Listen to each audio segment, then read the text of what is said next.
আমার এই সুন্দর পাঞ্জাবিটা আজকের বিয়ের জন্য। এটা দিয়েছে হচ্ছে রাজা বেটা। এর বুটিকের নামটা আমি এক্স্যাক্টলি জানি না, বাট আমি নাম্বার মেনশন করে দেবো। সো তোমরা যারা পছন্দ করবে সেখান থেকে কিনতে পারবে। এবার হচ্ছে আজকের মেইন অ্যাট্রাকশন হয়ে গেছে। মেইন অ্যাট্রাকশন এই কারণেই বলছি, এবার চুলটা ঠিক আছে। একটা কথা বলা যায় না। দাদা ভাই, তোমার জন্মদিনের গিফট পেয়েছো তুমি? কোথায় ওই যে জন্মদিন? জামা প্যান্ট কিনে দিলাম আমি টাকা দিয়ে। দেখাও সবাইকে, যাও যাও নিয়ে এসো জামা প্যান্ট। না না না, ছাড় ছাড়।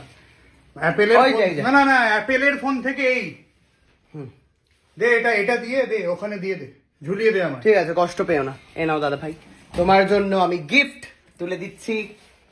খুলে দেখাও সবাইকে, জনতাকে। বাহ দাদা ভাই খোলো। কি রে দেখবি, আয় তোর বড় গিফট পাচ্ছে। কাশ এরকম ভাবেই দেখ গাইস, তোমরা আমার জন্য প্রে করো যেন এভাবে আমি একদিন, হ্যাঁ একদিন।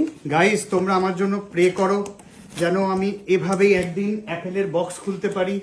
প্লিজ প্রে ফর মি, যেন এভাবে আমি একদিন অ্যাপেলের বক্স খুলতে পারি। কি রে দেখবি আয়। পরের বছর জন্মদিনেই যেন আমি অ্যাপেলের বক্সটা খুলতে পারি। মা বড় ছেলে এসছে এসছে, ফুটনি বউ ছুটে এসছে দেখার জন্য। মানে এটা অ্যাকচুয়ালি আমি কি করবো আমি জানি না।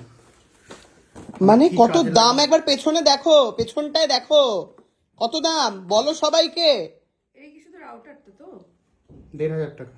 কি 1,500 কোথায় লেখা 1,500 টাকা? 1,500 টাকা। কোথায় 1,500 টাকা? কি কি কি কি কি এটা কি দাম কোথায় লেখা? দেখাও শিগগিরি। দাম নেই, না দাদা ভাই, এটা তো হতে পারে না। পেছনে দেখো দাম লেখা আছে, দাম নেই। বলো সবাইকে দামটা বলো। দাম লেখা নেই, 1,500 টাকা। না কি 1,500 টাকায় ভাই 1,500 টাকা। রাউটার পাওয়া যায়, এটা আবার টিপি লিঙ্কের?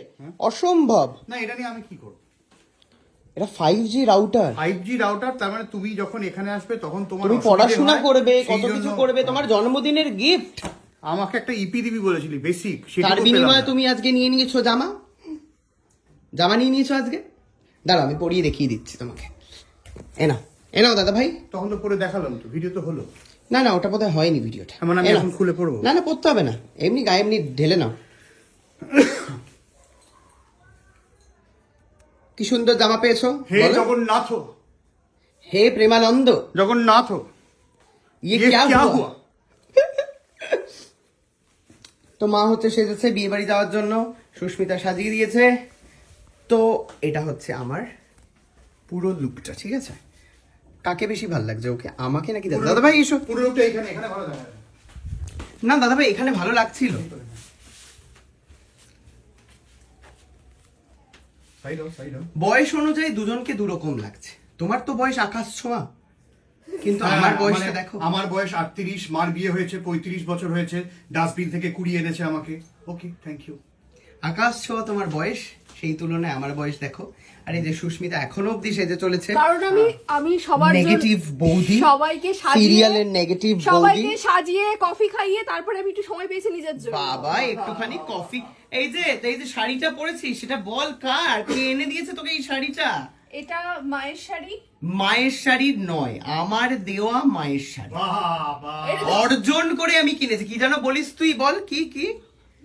তুই তো ভারী বলিস যে নিজে কিছু করলে সেগুলো ফলো করে বলতে নেই। না না, তোর থেকে তো শিখেছি। অর্জন করে হচ্ছে সুস্মিতা হচ্ছে দিদি নাম্বার 1 থেকে অর্জন করে আনা আমার জিনিস আমি কাউকে দেব না।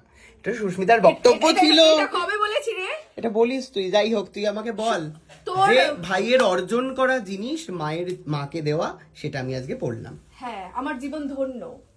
ওকে, কিন্তু শাড়িটা খুব সুন্দর সুন্দর দেখতে লাগছে। Thank you. ইয়েস মা, তোমার এই লোকটাকে ছাড়ো এবারে। খাজাটা দারুণ, বসে বসে কি বলছো? ওই লজেন দিচ্ছে আর ওর থেকে খাজাটা ভালো খেলাম। কি সব খাস না তুই দাদা ভাই? ছি, খাজাটাকে সরিয়ে দে, খাজাটাকে সরিয়ে দে, খাজা খেয়েছে। ওইখানে লুকিয়ে দে কোথাও একটা। চোর বসে রয়েছে, দেখ মুখটা দেখ। পুটিরামের কতগুলো মিষ্টি খেলো, আবার এখন খাজা। পুটিরামের তো মানে কি বলবো, একটা 1 2 3, ওদিকে হচ্ছে রাবড়ি একটু খেলো 4, রাবড়ি আবার খেলো ইয়ে মালপোয়া দিয়ে। মালপোয়া দিয়ে রাবড়ি। যাই হোক, এই কফি খেয়ে আমাকে যেতে হবে বহু দূর। বিয়ে বাড়িতে গাড়ি মানে চালিয়ে এপ্রান্ত আর ওপ্রান্ত হ্যাঁ। কলকাতার একটা ফ্রিতে South যাবে থেকে বলে কোনো দাদা নয়। ভাই একটা ড্রাইভারও বুক করেনি, ঠিক না আছে? ড্রাইভার করার চেষ্টা করছিলাম কিন্তু বিয়ে বাড়িতে ফ্রিতে যাবে। ঠিক আছে। এই তুমি যে গাড়ি এই কিনেছো? যে আমি সার্ভিস গুলো দিই সেগুলো কারোর চোখে পড়ে না। না তুমি তো ভাই গাড়ি কিনেছো। এক্ষুনি সুস্মিতা কিছু বলছে না কেন? এত বছর আমি গাড়ি চালিয়ে নিয়ে গেছিলাম সবে। কি কি কিছু না, শুনতে পাচ্ছিস? কিছু একটা ফিসফিস করছিস, এটা বুঝতে পারছি। কুটনি কুটনি। Okay bye. ওকে, এবার আসা যাক নেক্সট এপিসোডে। সেটা হচ্ছে সুন্দরী সেজে দাঁড়িয়ে রয়েছে আমাদের খলনায়িকা। হ্যাঁ, বল। সো আমি খলনায়িকা হলেও এখন আমি গৃহিণী সুস্মিতা। সুস্মিতা এবং লেখকের বউ। তো এইটা সব্যসাচীর লেখা দ্বিতীয় বই। থার্ড বই মারবো ও আচ্ছা। অনেক গোড়া চটকে। জানে না দাদা ভাই? হ্যাঁ দাদা ভাই জানে না? থার্ড দাদা ভাই মেরে দে। দুটো বই ওখানে আছে। দাদা ভাই মেরে দে, মেরে দে, মেরে দে, মেরে দে। দাদা ভাই মুখে কথা না, হাতে। এটা আমার ফার্স্ট বই, এটা অনুবাদ, ঠিক আছে? অনুবাদ? হ্যাঁ অনুবাদ কি মানে বই Excuse নয় me? প্লিজ, অনুবাদ সুপ্রভাত চক্রবর্তী। এটা ফার্স্ট বই, অনুবাদক। এটা আমার সেকেন্ড বই, আর এটা আমার আমার থার্ড মনে বই। হয় একটু ধৈর্যের অভাবে আমাদের লেখক পুরো কথাটা শুনলেন না। এইটা ওনার লেখা, এইটাও ওনার লেখা। এটাও আমার লেখা। Let me finish. হ্যাঁ।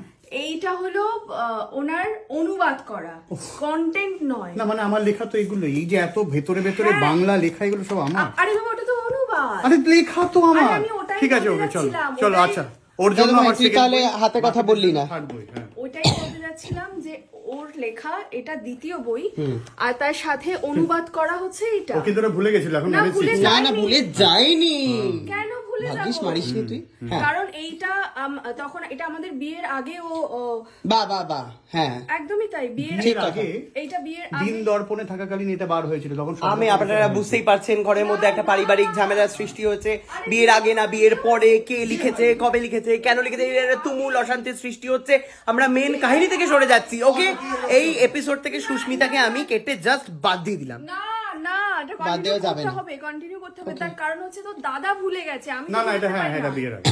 বিয়ের ওকে, আগে- কনক্লুশনে এসে পৌঁছে গেছে। আমার দাদাই সবসময় হাতটা মেরে যায়। আমি কি বলবো, এত ভালো গো বেচারা বর। তার আর কারণ একটা- সত্যি, এটাই বাবারে। সত্যি। কারণ এইটা মহামায়াতলের বাড়িতে যখন আমরা ভাড়া থাকতাম তখনও এটাকে অনুবাদ করেছিল। ঠিক আছে, তখন এবার আমাদের- আমরা আসল কথায় আসি। এই বইটা কোথায় পাওয়া যাবে দিদি? এই বইটা, হ্যাঁ, এই বইটা, যেটা হ্যাঁ আসল হ্যাঁ বক্তব্য হ্যাঁ হ্যাঁ। সেটা হচ্ছে বাকি বইগুলো আপনারা কিনতে পারেন, বাট এইটা যেটা কিনবেন আপনারা নেটফ্লিক্সে। দিদি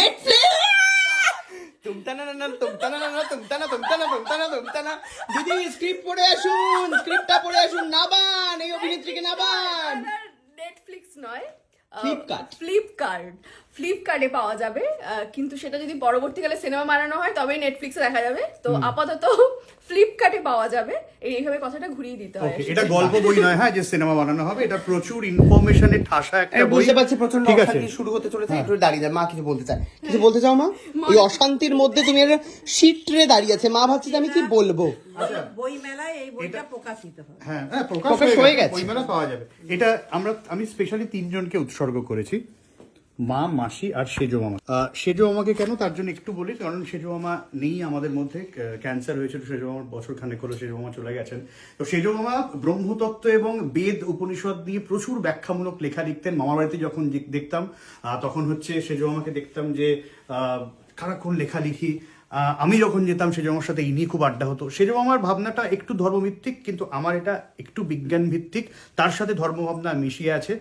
তো মার একটা ইমোশন আছে এতে, মায়ের দাদা নেই, মার সবাই আছেন, শুধু সেজো মামা নেই। কার্য কেন মা? কার্যই দেখ। স্বাভাবিক, মানে এক ভাই যখন থাকে না তখন। এবং সেজো মামা খুব আদরের মানুষ ছিলেন, খুব ভালোবাসার মানুষ ছিলেন।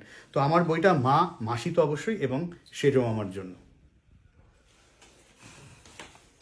ওকে দাদা ভাই, আমার জন্য কিছু নেই এই পৃথিবীতে। আমি হচ্ছে বঞ্চিত। শোনা না না এক মিনিট, আমি বলে দিয়েছি তো কি? এই বইগুলো যদি ঠিকঠাক আমার পাবলিশারের টাকা উঠে যায়, বইগুলো যদি বিক্রি হয়, তাহলে পরের যে সাবজেক্টটা সেটা হচ্ছে ভূত এবং মৃত্যুর পরে কি, সেই বইটা আমি বলেছি।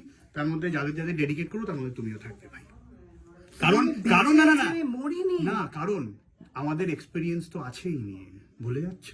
ও আচ্ছা, সেই সব experience তো Yes, থাকবে। আমাদের একটা বিভৎস ভূতের এক্সপিরিয়েন্স আছে। সেটা নিয়ে না হয় আমরা একদিন ব্লগেও বলে দেবো। দাদা ভাই বই কবে লিখবে তার নেই ঠিক।